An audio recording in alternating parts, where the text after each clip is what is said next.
Bog! Moje ime je Tihana Dragičević, ja sam coach, supervizorica, autorica, trenerica, uglavnom radim s ljudima koji rade s ljudima. I između ostalog vodim obuku za buduće coacheve, školu coacheva. Ovo je jedan video u koji ću vam reći sve što trebate znati o edukaciji škola coacheva, a što ste me puno puta pitali putem maila, poruka ili telefonski. Dakle, i dalje me možete pitati, volim kad me nazovete, to usmeno rješivo, ali evo sad sve informacije na jednom mjestu.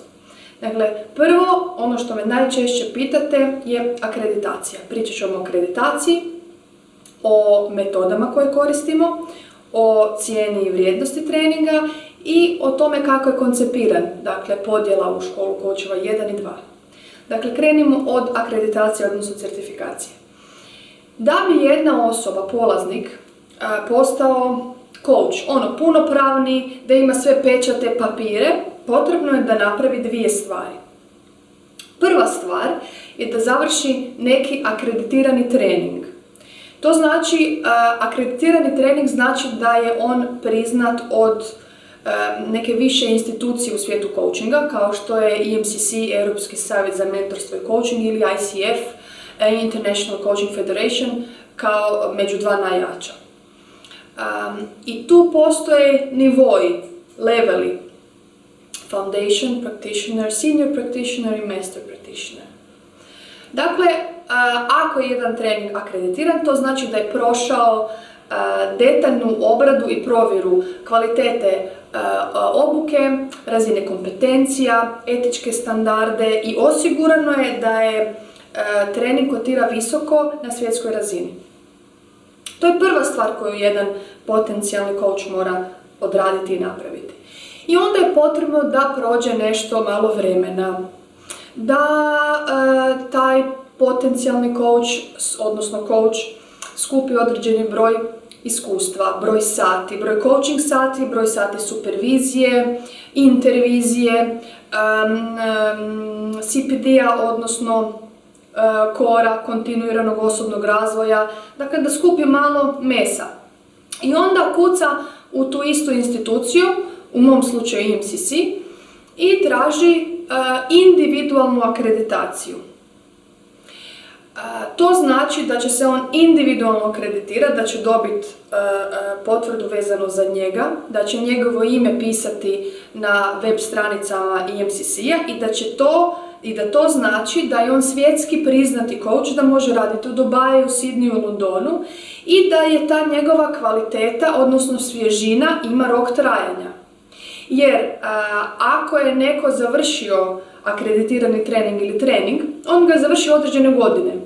A akreditirani coach sa individualnom akreditacijom ima rok trajanja od 5 godina obnavljanja te svoje individualne akreditacije. I u tom obnavljanju on mora podastrijeti što je radio tih 5 godina, koliko je iskustva stekao, na kojim je sve edukacijama bio. Dakle, kada je neko akreditirani coach, to znači da je u svakom trenutku on updatan, svjež, moderan i da se bavi coachingom. Da ima broj supervizije, da ima broj coaching susreta. I to je ono što garantira njegovu svježinu. Određena edukacija je tek početak. Dakle, to su te dvije važne stvari. U budućnosti se naravno coach može bazirati na podizanje tog svog nivoa. Ako je završio praktičarski trening, može podizanjem broja sati, broja supervizije ili dodatnih edukacija dići svoj nivo na višeg praktičara ili majstora praktičara kao zadnji stupanj razvoja, da tako kažem, u EMCC-u. To je što se tiče općenito o akreditaciji i certifikaciji. A kako je to povezano sa školom coacheva? Ja sam u školu coacheva implementirala tu individualnu akreditaciju. To znači da je škola coacheva 1 zapravo trening, a foundation levela, osnovnog nivoa, a škola coacheva 2 je trening praktičarskog nivoa i individualna akreditacija. Sve skupa, nakon godine dana, polaznik dobiva i završen akreditirani trening i individualnu akreditaciju. Škola Coachova 1 i 2 su s razlogom odvojena. Zbog toga što je škola Coachova 1, dakle, samo trening od 75 sati kroz 4 vikenda, 4 vrlo intenzivna vikenda, vikend koji traje po 9-10 sati, jedan dan, svaki drugi vikend. I to polaznik završi, ovisno o praznicima, za 2 do 3 mjeseca. Mnogi ljudi tu stanu i to je ok, jer uzmu taj trening ne kao polazničku točku da budu coach, nego uzmu ga sebi za osobni razvoj, za svoj razvoj, copy-pastaju možda neke metode i tehnike i odnesu ih doma, na posao i to je ok. 20% polaznika se zaustavi na jedinici, zato su odvojena ova 2 treninga. A ostali koji žele se profesionalnije baviti coachingom, nastave na 2. Jedinica je uživo. Jedinica je uživo i ići će uživo, a paralelno će ići online škola za coacheve koja je mješavina jedinice i 2 za šire tržište. I kad kažem šire tržište, mislim za one ljude koji ne mogu doći. Većinom stranog govornog područja, jer mogu nam doći iz Sarajeva, kao što i dolaze iz Sarajeva, Beograda, Ljubljane, a da ne pričamo o Hrvatskoj. To su 4 vikenda. I kad me dosta ljudi pita, pa zašto, kad ćeš imati online, pa ja kažem uskoro, ali uživo verzija je samo 4 vikenda uživo. Jer škola Coachova 2 je zapravo proces od 9 mjeseci online. I ono što tu polaznik radi je da uzima klijente, dobiva superviziju individualnu, dobiva superviziju grupnu, dobiva svoju intervizijsku grupu s kojom se redovito nalazi, piše dokumente, dobiva feedback na te dokumente, piše refleksije, skuplja brojeve sati i brojeve dodatnih edukacija. I zapravo sve ono što smo radili na treningu i što smo osvijestili na treningu prenosi se u, pod navodnicima, stvarni kontekst, koji isto tako ima ispit, iako u školi coachova itekako ima autentičnog konteksta, jer ako pričamo o metodama, nastojim polaznicima škole Coachova 1, a i 2 dati ljude za coaching. Dakle, jedan dio vježbe se odvija između polaznika, međutim na module dolaze i, tako da kažem, građani koji onda uživaju besplatne coachinge od praktikanata.